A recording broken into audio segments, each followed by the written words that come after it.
special edition of NAIT NewsWatch. In this special episode, we'll be showcasing the skills that we've learned over the past year and a half to show you 8 features that we've put together. Our lineup is looking pretty cool, from ghosts to drag shows and even animal friendships. Hey guys, it's showtime. I cannot believe it's our last show. A year and a half and it's all coming to an end. I know, I'm honestly so excited. Let's go check on the rest of the crew though. Make sure they're all up to date. So you guys ready to go? Yep, lineup looks great. Stories are ready. Christine, we're ready to roll. Okay, I'll be right there. Hey, does this camera look funny to you?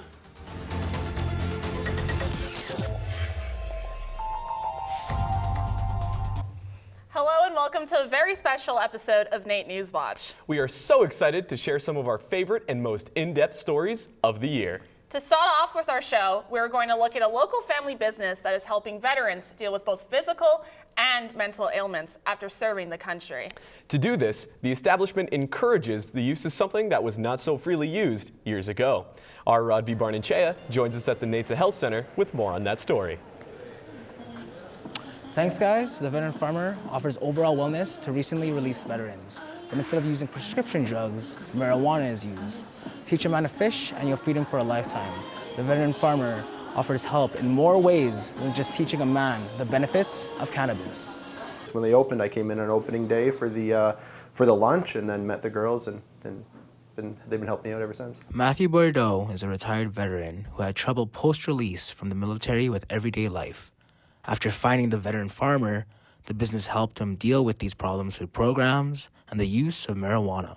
I had some, obviously today coming before speaking to you, and it just helps me get through my day. My mind isn't kind of racing, 30 different thoughts at once. One of the most important benefits of cannabis is avoiding the adverse effects of prescription drugs. Lots of times, we've had members come in with organ failure, or they have issues with their digestive system at this point, or to the point where they're on such a high dose they can't go any higher, and it's just not effective for them anymore. When it comes to things for mental stress, like antidepressants or anti-anxiety, things like that, a lot of people report that it just shuts down all of their emotions. And for Autumn Farmer, she saw how much of an ally cannabis was for her veteran husband, cultivating her idea to help others. It's been a kind of a process of growth. When we originally started out, we were teaching people how to grow. We were having a dart night. There wasn't an acceptable place for them or their families to gather. But the biggest thing TVF prides itself on is offering support and camaraderie for veterans. The number one issue releasing was a lack of support services, a lack of comradeship, a lack of friendship, and not having anybody, once they release and, if they have mental or physical issues, then they kind of hunker down. That was the end of it. After serving, there is support available, but it's a lot of the stuff that you have to kind of go out and kind of obtain yourself. TVF does a great job at, bringing those supports to you. That would have been life-changing. If we would have had the access to programs and services that were available to my husband, 12, 14 years ago, for sure, our lives, our children's lives would have been different. It's been a great thing. Like, I've met a couple guys locally here that have introduced me to some things that have helped me out, as well as they get guys together from all over the country. Sometimes you meet up with people who, you served with, and it's good to, reunite with them, and just meeting, guys who have gone through similar circumstances, and they can help you get through, your next steps. TVF uses customized programs for each veteran to figure out plans for wellness, guiding them financially, giving family support, and offering psychological programs. But having those other services on top, and having those support services, and having the education and a customized endocannabinoid replacement therapy program customized for you, we see our veterans do 90% better, sleeping solid 5-6 solid hours, and having a decrease in temperament, being able to participate in family or community events, some of them returning to the workplace, and some of them being able to continue on in their workplace with using proper medication. They've been a huge help, taking a huge weight off my shoulders, helping with, administrative stuff, post-release.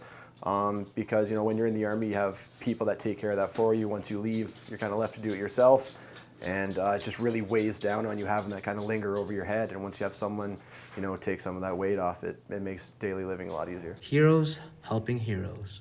I'm Robbie Barnechea, NAIT NewsWatch Extra.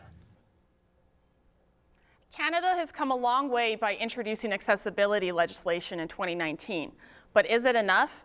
An Edmonton man has made it his mission to make our city more accessible, one business at a time. I had the opportunity to sit down with Brad Bartko, the founder and owner of Disability Accessible by Design. Through the process of making this feature, I learned a lot about the discrimination that goes against people with disabilities. Being an able-bodied person, it's easy for me to go out for a coffee, grab a bite to eat, or go for a drink with some friends. But for someone with mobility issues, it's not as easy. Imagine having to worry about if a business can even accommodate you. I hope by the end of it, you can see that inclusion is within everyone's ability. Imagine being born into a world that was not built for you. Brad Bartko was diagnosed with cerebral palsy when he was 2 and has undergone 20+ surgeries. His mother had him at only 16 years old. When it came to supports and government funding, the government told me I wasn't disabled enough. As an adult, Brad faced other challenges revolving around going to bars here in Edmonton. I entered a bar downtown. I asked the waitress if they had an accessible bathroom. She said no. The only bathroom we had is down 9 stairs. And I obviously couldn't do that. So she grabbed the manager and he looked at me and said, well, it's not my problem that we don't get many of you people in my establishment. And for me, that sparked something in me. And I knew there needed to be a bigger voice. There needed to be change. At the end of 2021, Brad and his wife Jen started Disability Accessible by Design. Their mission is to make the world an accessible place for all, starting here in their backyard. I work with bringing education, bringing awareness, bridging that gap of inclusiveness when it comes to restaurants, when it comes to bars, but bigger than that. You look at it, it's 2022, we're still not very accessible, and Edmonton claims to be an accessible city. They're not really. It's almost like saying Edmonton's only for the able bodies. The cool stuff is only for the able bodies, and it's just frustrating. A recent study shows that nearly 22% of adults aged 15 and older have a disability, and that number will continue to grow as the population ages. 1 in 5 have at least one disability that limit activity of daily living. And Edmonton being a winter city, the snow and ice can cause a complete nightmare for people with mobility issues. During the winter, I just don't go outside, especially by myself. If I go outside with myself, it's gonna be a lot of trouble. Trying to push a chair, even with someone, through snow is impossible. Other organizations, like the Rick Hansen Foundation, have made it their vision to start a global movement and create a world where people with disabilities are living to their full potential. Approximately 25% of the population has a disability, a visible disability. Just think about the consequences of keeping 25% of your customer base out. That's a huge revenue loss. Brad has worked with over 30 bars and restaurants to bring more accessibility to our city by consulting and giving personalized staff training. Think about your fellow human beings. We're all human and we're all people, and we all want to participate in life. By putting a step up at your business and precluding us from joining you, you're sending us a message that, well, we don't want you. We just don't want you there. And how fair is that? The best days are the ones where you don't get reminded that things are different. So if people are trying to make that their goal, that's awesome. I hope to see a fully inclusive world where it doesn't matter what type of disability you have, where you go into, they have a space for you. They have a spot for you. To get involved with Brad's mission, you can go to disabilityabd.com. Lena Stevens, NAIT NewsWatch Extra.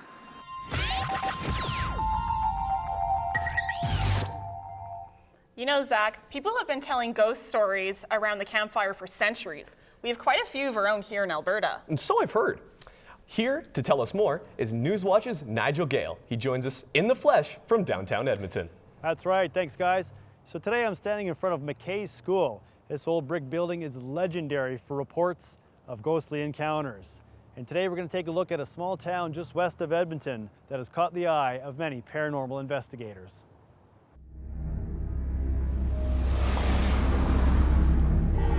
The small towns of Alberta are rich with history. Stony Plain has maintained the Multicultural Heritage Centre and its partner building, the Oppertshauser House.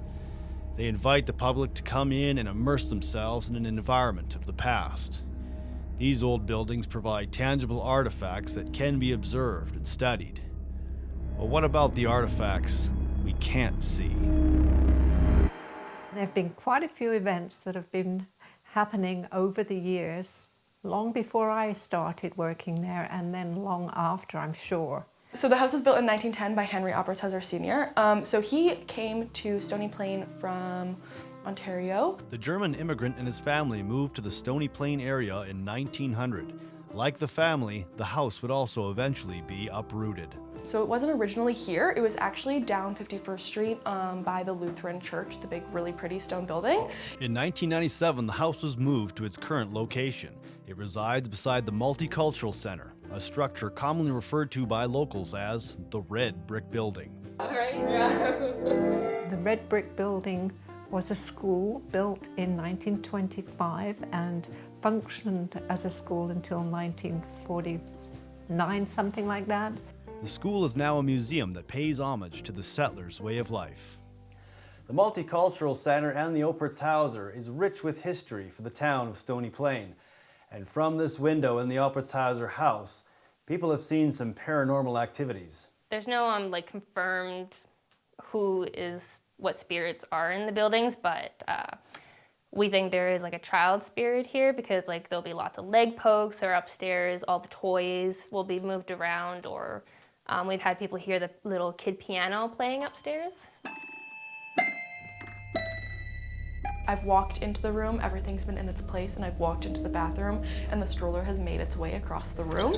The crazy stories that people tell me, and you see the passion or the fright in their eyes when they tell you the story, that you know that there's something up. The property has been a hot spot for ghost hunters and paranormal investigators. This year has seen the release of Alexis Mary Schute's book, Prairie Spirit, a non-fiction that explores the first-hand accounts of staff and visitors. Everything that has a bit of history, you know, there's always going to be ghost stories. What historical items are there? How old are those items? What are they connected to? The rocking chair in here also like rocks back and forth for like 10 minutes at a time. One of the staff had been working, setting things up, ready for a school program to come in. As she turned around, she noticed that the rocking chair was rocking, and she hadn't been anywhere near it. She got out of that room very quickly. In the living room, lots of people have felt like emotional or like upset, depending, because a house was used for like everything, a funeral, wedding. A ghost could be somebody obviously that's passed away, somebody that hasn't left our world to go to the next realm or whatever the next realm is. Some people say it's somebody who has unfinished business. A lot of the ghosts here, they just hang around because this is what they're familiar with. Ghost tours are available to the public October the 14th and 28th. I'm Nigel Gale, NAIT NewsWatch Extra. Friendships can span across a ton of categories, such as species, but some are closer than others. So I had the chance to go down to the McGrath Farms and visit a trio of best friends. That includes Rowan the horse, who's the leader of their little posse, and the two other friends, Buttons and Skipper. Rowan is a black-coated stallion who originally came from BC. He's kind, gentle, and very well behaved. He stays with his other horsey friends in their corral, but when Rowan was transported to Alberta, he acted strange. He wouldn't eat, play, or even sleep much. Residents at the McGrath farm were worried until they contacted his previous owner and found out why.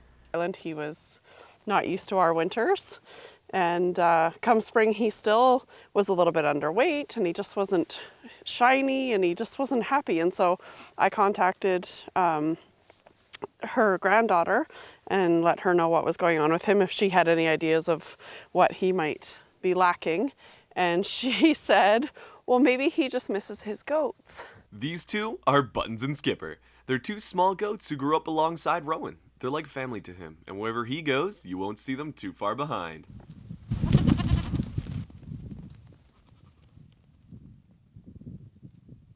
Generally speaking, if your fence won't hold water, it won't hold a goat. And if you look at our fence, it's not going to hold water.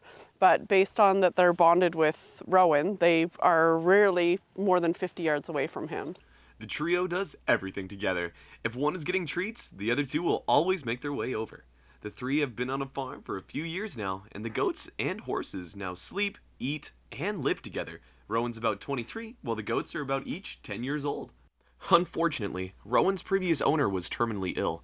She was the aunt of Adam McGrath, co-owner of the McGrath Farms. She had Rowan for about 20 years, and the goats up until they were about 6 or 7 years old. Since then, all three of them have been living up here in Alberta. Yeah, I spent summers there as a kid. She has 5 acres and really into horses. So she had a horse corral that she would train and had him doing steps and tricks, and yeah, it was her life. Yeah, stayed home mom and just playing with horses. The bond between Rowan and his two little friends is unbreakable. Most animals actually can form close relationships. Research on animal connection and communication says that most animals have acquaintances, but only a few species are capable of true friendship. The select group of mammals includes the higher primates, members of the horse family, elephants, cetaceans, and camelids, which are dolphins and camels respectively. But no matter the scientific facts, these three keep each other entertained, comfortable, and safe. Roxy and Adam McGrath keep them together no matter what. If a hay bale is put out for the horses, the goats get their own small one as well. The horse stables have a small little sectioned off room to keep the goats and Rowan together, and all three of them are a family.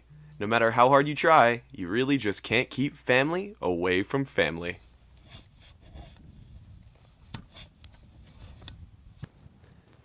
And as winter draws closer, Rowan and his two little goat buddies are going to have to huddle close for the cold upcoming winter. I've been Zach Kenny with NAIT NewsWatch. Wow, that was adorable, Zach. Thanks for showing us. Coming up after the break, we take a look at a legendary local influencer's legacy in Edmonton's Film Festival. And we take a look at Edmonton's drag queens and how a day in the life for them is. Plus, an organ donation here in Edmonton.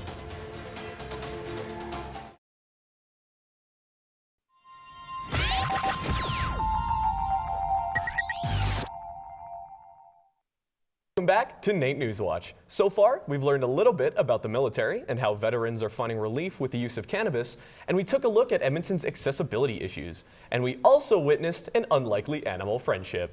In this segment, we're going to continue on our journey with some more creative stories and pass the mic over to our own Reese Andrews, who will be sharing a story about someone who influenced her, along with thousands of others. Thanks, guys. Megan Nespliuk was a local fashion influencer who unfortunately lost her battle with stage 4 stomach cancer this past September at a young age of 22. I actually followed Megan long before her cancer diagnosis, and I would describe her content to be funky, spontaneous, and above all, it was real. Even though I never had the opportunity to meet Megan in person, I felt like I knew her personally. When I was given the opportunity to create a tribute video dedicated to her life and legacy, I took advantage of it. This one is for Megan. My name's Megan. I'm 22 years old. Sadly, on Monday, I was diagnosed with stomach cancer and it spread to my ovaries. I might be taking a couple days, honestly, in the near future. I just really haven't been feeling great. Chemo stopped working, so unfortunately, doesn't look great for me. I love you guys and thank you for being so supportive. It's hard because it doesn't feel real. A life on display in social media. These colorful moments and now mementos of a young woman with an eye for fashion. Gone too soon. Just the sheer magnitude of her reach across the world is like, we did not realize that it was that big. Her dream to attend New York Fashion Week to showcase her unique, funky, fresh style vanished at the result of declining health. I think it was a relief in some ways, just because she was getting really stressed about going, and she just said, like, if I'm going to New York, I want to enjoy it. I want to be able to do all the activities. But Megan didn't let her canceled trip deteriorate her smile. She saw it as an opportunity. Megan Fashion Week is a virtual event created by Megan to help raise money and awareness for stomach cancer. People from all across the world participated in this event by posting their favorite outfits on Instagram to help raise the awareness. The minute we decided to cancel, she started planning Megan Fashion Week, and within a day she had everything written out on paper, what she wanted to do, how she wanted to execute it. 22 different themes, thousands joining the movement, and over $170,000 raised. It just shows you how far her reach got. Megan's positivity and kind words will not be forgotten, and her legacy will live on. I just wanted to come on here and say I hope you did something today that makes you and someone you love smile. And if no one's told you today, you are beautiful, you're kind, you're the only one of you on this entire planet. And if that's not the coolest thing you've ever heard, I don't know what is. Appreciate what you have, even if you don't think you have a lot. If you have your health and at least one person you love, you're very lucky. And everyone just needs to remember that. Reese Andrews, NAIT NewsWatch Extra. Edmonton's Film Festival is a well-known award-winning event that anyone can enjoy. That's right, our own Christine Peters gives us an in-depth look at this special event. The Edmonton International Film Festival has been around for over 30 years. This is our 36th year. I think we really helped get our name on the map, being an Oscar-qualifying film festival. The festival's opening night film is a feature film called Rosie. This is about a 6-year-old Indigenous orphan girl who's forced to live with her reluctant Francophone auntie and her 2 best friends in 1980s Montreal. Edmonton Film Festival is a very big honor for many of these directors, writers, producers, and actors. It feels really good for them to know that they can show their work to the world and that lots of people will appreciate it. To say that actually is pretty incredible. When we started this project, it was a student project, and we had 3 months to get it done. And it was, like I said, it was a class project for film school. So we were just like trudging along, trying to get everything we could possibly get done in time. And then Chen Singh, that's the director, turned his attention to sending it out to festivals, and I've been absolutely amazed by the response we've been getting at festivals. We've also screened at the Canadian Film Fest, a bunch of environmental film festivals in South America and Europe. It feels great. I've had Feeling Apocalypse screened at my school before, and like at smaller screenings before, but we've never screened at an Academy Award qualifying festival like Edmonton International Film Festival before, so this feels like a milestone for the film. The film festival, during COVID, did not have to close its doors to audiences entirely. We remained in person. We never had to close our doors. So the first year we were about 25% capacity, and then we also had a big online component. Last year we were about 50% capacity, and again we did online. But it definitely wasn't the same. We didn't have filmmakers attend. Didn't quite feel as festival-y. So it's nice to get back to that this year and have those guests. We were supposed to shoot it in 2020, but then COVID shut everything down in Ontario, which is where we're from, where we're based. And then we shot it in 2021, and now we're screening in 2022. Christine Peters, NAIT NewsWatch Extra. And now we're going to look into life of a drag queen and find out what it entails. That's right, our Caitlin Labonte joins us now to tell us more. Thanks, guys. In the world of drag, makeup is a huge part of self-expression. It in itself is an art, but there is more to it. I got an inside look of the life of a professional drag queen.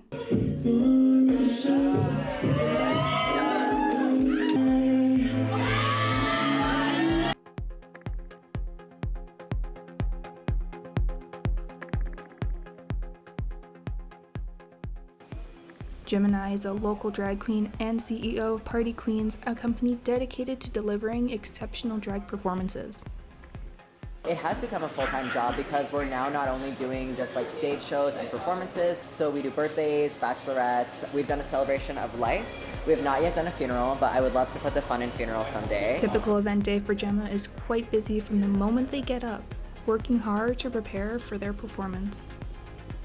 Getting ready the day of a show, I always want to make sure I have a hearty breakfast and lunch because you know you're going to be busting out those moves later. Usually will involve unpacking my bag from the last show because it does not happen the night of. And then laying out all my makeup, getting everything ready, getting all my outfits together, listening to my songs while I'm getting ready. It really helps me like refresh what I'm going to be doing. And then you got to book the car, you got to book the Uber and get to the gig. Do more evil looking makeup for tonight. Although literally every time I do my makeup, I'm like, I'm gonna try and be really like soft and feminine, and then I always come out looking exactly the same. Gemma started getting into drag when they met their now drag mother and founder of Party Queens, Sister Mary Clarence, who at the time was just their hairstylist. They started out just going and watching drag shows, but once they got more familiar with the community, they started getting more involved in helping out at shows, filming and helping others get dressed. Before they knew it, they were performing their own shows. Maybe that's just my resting witch face. Okay, whatever. Now, they are well known in the community and perform with many other local drag queens and kings.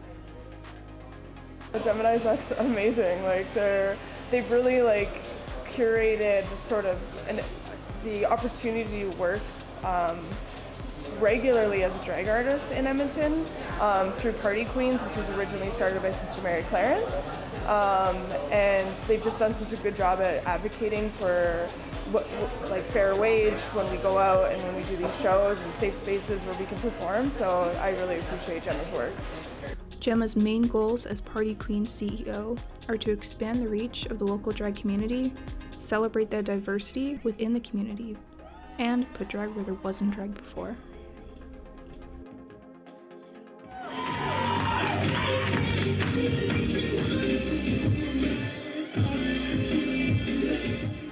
Thank you everyone for having me out. If you want to check out some shows, go to partyqueens.ca to find showtimes and locations. From NAIT NewsWatch Extra, I'm Caitlin Levante. An event promoting organ donation awareness is set for the 11th straight year. Our CJ Pirtle is just outside our studio with information on that. Thanks, guys. The Second Chance Trail Ride is set to have another successful year and with record numbers after the pandemic. With flocks of riders herding in from across the country, Morris Irvine wants to show why organ donation is so important.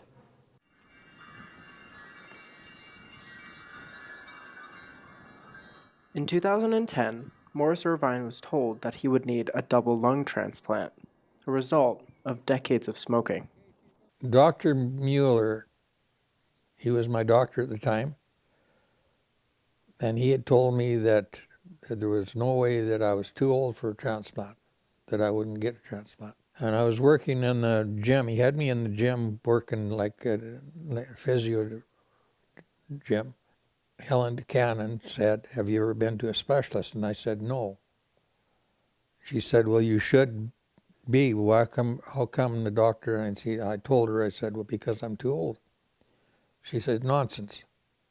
She said, "If he doesn't send you, I will." Nearly a year later, Morris received his transplant and began what he called his second chance at life. After my transplant, I said to my wife, I said, "How can I give back?" Because I was so lucky to receive lungs from a donor. And so I felt that I should give back some way.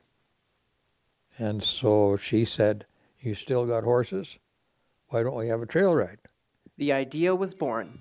Irvine and a few close friends, such as Tom Matthews and Harvey Nelson, founded the Second Chance Trail Ride, a charity to raise awareness and money for families going through the experience of an organ transplant. Us in Good Hearts have apartments across the street from the University Hospital. We have 6 apartments there that we help patients out with. It works out to $1,000 a month, isn't it? And if the patients that don't get into the apartments, if they need it or whatever, we'll help them with $1,000. And other things like parking and Visa cards or whatever. Ever since the first annual ride in 2012, the event has raised a total of over $500,000, with their best year, 2019, raising just over $104,000. The trail ride's second mission, educate people why it's important to sign their donor card.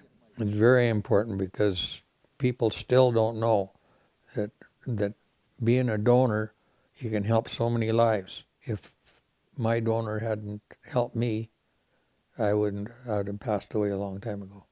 At the end of the day, the Second Chance Trail Ride and Morris Irvine want you to have a conversation with your family about signing your organ donor card and save a life. CJ Pirtle, NAIT NewsWatch Extras. That is all we have for you on tonight's special episode of NAIT NewsWatch Extra. And stay tuned for next week's show for the final show of our semester. Thank you and have a good night.